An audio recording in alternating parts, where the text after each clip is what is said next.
voyez, par exemple, je pense, mais il n'y a que moi peut-être qui le pense, mais à voir la chapelle de Corbu, j'ai le sentiment que ces bouquets d'arbres qui existaient, bien entendu, à l'origine, quand Corbu a dessiné sa chapelle, qui était d'ailleurs très beau déjà au moment où il la faisait, je pense que c'était ça son horizon, c'était ça sa résonance.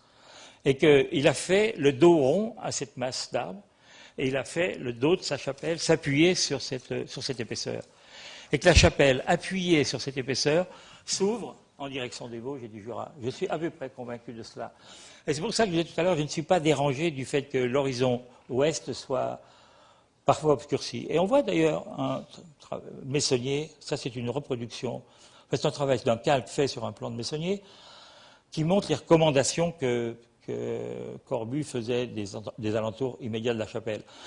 Dans tous les débats dont on a entendu parler dernièrement, je pense qu'il y a un peu de confusion sur l'idée qu'on n'a peut-être pas assez facilement en tête l'idée que le terrain sur lequel travaillait Corbu est un terrain circonscrit et relativement petit, et que toutes les indications qui pouvaient être données à Meissonnier, par exemple, ou à Boléroda, qui travaillait pour l'entretien de ce site, se faisaient dans une lecture de périmètre assez étroite.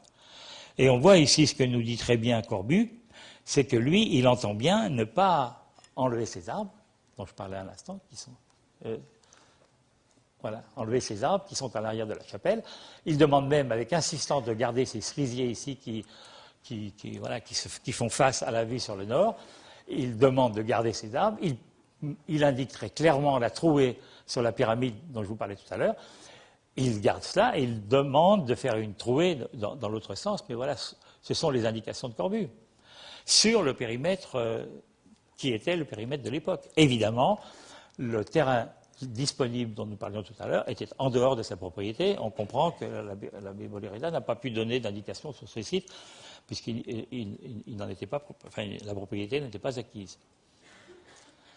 Je voudrais aussi montrer cette image, pas pour alimenter la polémique, mais pour dire quand même que cette idée que la colline était rase, qu'elle n'avait rien, qu'elle n'était pas construite, les bâtiments que vous voyez ici, et ce bâtiment notamment, cette maison, elle date des années 45, elle n'était démolie qu'en 72. Donc M. Le Corbusier a connu cette maison parfaitement bien. Son horizon arrière, il était confortablement gêné parce que cette maison n'était pas seule. Elle était accompagnée de toute une série d'autres maisons, qui étaient d'ailleurs là-dessous, qui faisaient que l'ensemble de la partie arrière de la chapelle était largement occupée par des constructions. Non, je ne veux pas alimenter la polémique, mais simplement pour rétablir cette idée que ce n'était pas le site complètement aéré et dépouillé dont certains prétendent. C'était un site occupé. Et ces maisons, d'ailleurs on verra tout à l'heure que la fameuse montée idyllique de Corbu sur la chapelle, était elle aussi dans une situation... Il n'était pas content de ça. Il n'était pas content, il a dit plusieurs fois qu'il demandait. Ça n'a été fait qu'en 72, donc c'était bien largement plus après sa mort. Hein. Bon, voilà, cette magnifique chapelle. Je voudrais montrer, à l'opposé, évidemment, de la façade dont je parlais tout à l'heure, qu'elle faisait dos à la forêt. On voit, évidemment, cette sorte de je sais pas quoi, ces bras qui se tendent vers le paysage. Cette formidable mise en détente, à la fois sur la façade nord et sur la façade sud. Et c'est là où je pense que mon attention doit être la plus soutenue, c'est de faire attention que là, ces horizons soient parfaitement rétablis. Mais voilà, je montre... la façade arrière de la chapelle qui n'a aucune ouverture, et je pense que c'est un dos. Et ce dos a comme appui ces magnifiques tilleuls qui, malheureusement d'ailleurs, sont dans un état sanitaire qui va nécessiter sans doute que dans un temps assez bref, on les enlève et qu'on les remplace. Alors, je montre ici une image qui a été faite cet hiver, qui est le terrain sur lequel les sœurs Clarisse vont s'installer, et ça n'était pas défriché. Aussi pour faire comprendre que on ne peut pas raisonner seulement en été avec les feuilles, mais que l'hiver, des transparences s'établissent qui sont bien meilleures. Et par exemple, lire ici l'horizon se fait plus aisément en période hivernale. Voilà une image du terrain aujourd'hui, défriché cette fois-ci. On a gardé certains grands arbres qui vont être conservés. D'autres vont être ajoutés, mais à l'intérieur du projet de Renzo.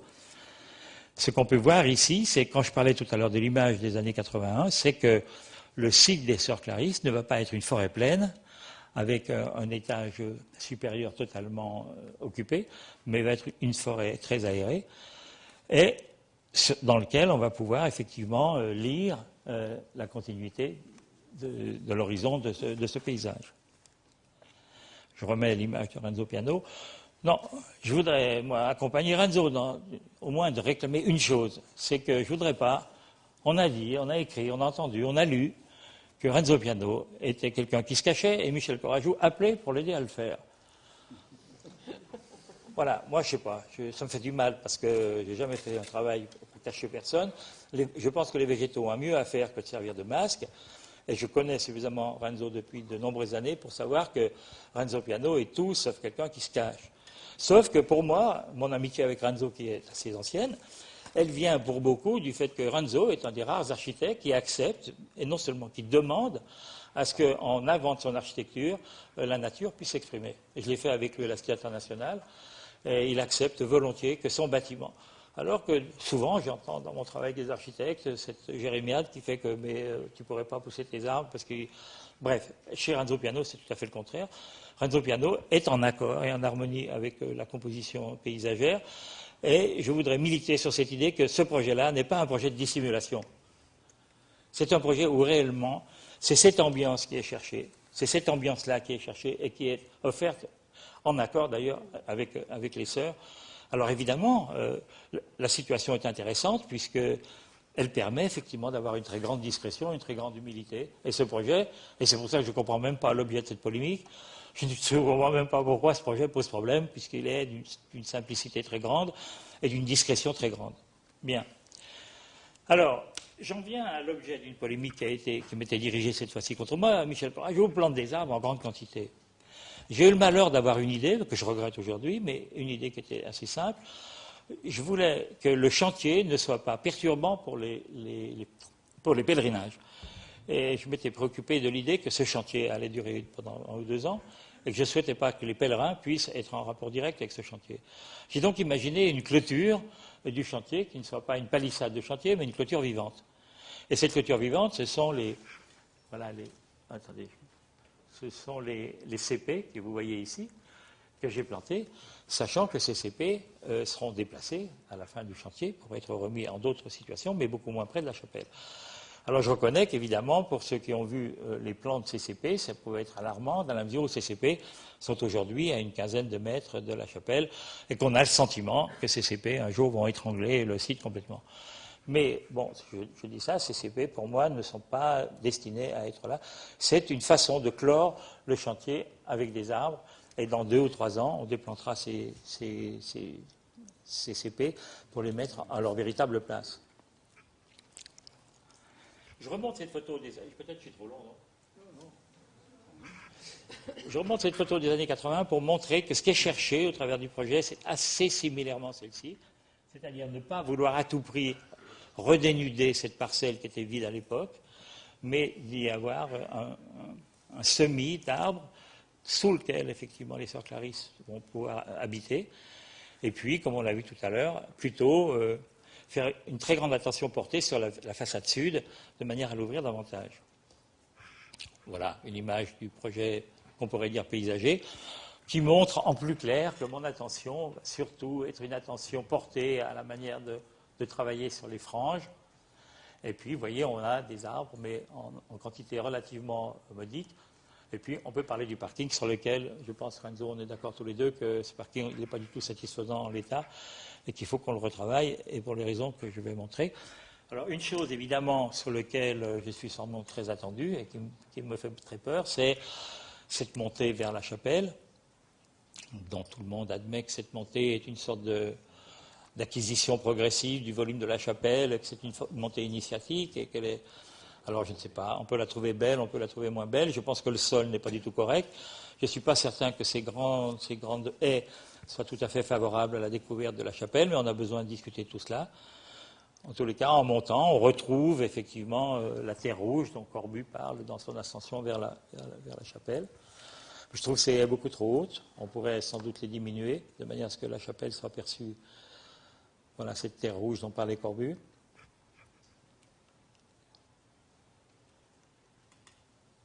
Bon, je montre cette photo aussi, non pas par souci de polémique, mais quand même, l'inauguration de la chapelle, c'était ça. Et la belle montée dont tout le monde parle, voilà, elle était bordée avec des marchands de frites. Et puis les haies n'étaient pas là. Et puis Corbu garait sa voiture ici. Hein. Donc, c'est pas. Non pas que je pense qu'il faut négliger cette montée, mais il ne faut pas non plus en faire une histoire romanesque. Cette montée-là est la montée que Corbu a connue. C'était, je crois, le jour de l'inauguration de la chapelle, ou à peu près dans cette période. Et voilà, ces maisons, fort heureusement, ont été démolies. Et on a effectivement à recomposer cette montée.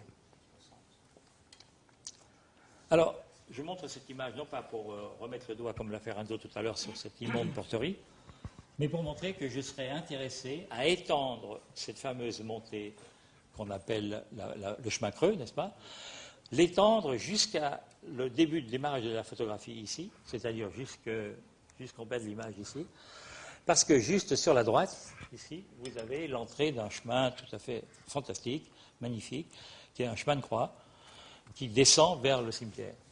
Et je pense qu'on aurait, plutôt qu'avoir du bitume ici et des quarts, tels que nous l'avions fait dans notre première esquisse, d'avoir au contraire un chemin visiblement piéton qui permette de faire que l'entrée progressive, parce que ce qu'on n'imagine pas bien, c'est le gain formidable qu'on va avoir à détruire ce bâtiment dans le rapport de lecture de la chapelle elle-même. Et que si la lecture de la chapelle commence à partir de cette montée, on va gagner énormément de choses. Bon, voilà, le chemin commence comme ça, c'est le chemin qui descend vers le cimetière. C'est dans une lumière magnifique. Et ce qu'il y a surtout de très très beau dans ce chemin, d'abord, c'est qu'on est au cimetière en 10 minutes, c'est très facile d'accès. Mais l'avantage de ça, c'est qu'en hiver, ou même à mi-saison, au moment où les feuillages ne sont pas très développés, la direction de ce chemin est parfaitement alignée avec la chapelle, et on doit pouvoir, tout au long de l'ascension de ce chemin, avoir un rapport très modulé avec la chapelle elle-même, ce qui est tout à fait magnifique. On voit ici au fond de l'image le cimetière. Et ici, alors à rétro, l'entrée de ce chemin le long du cimetière lui-même. Ce chemin était un chemin de croix. La première station du chemin de croix est donc ici marquée par une pierre. Il y en a 13 comme ça tout le long.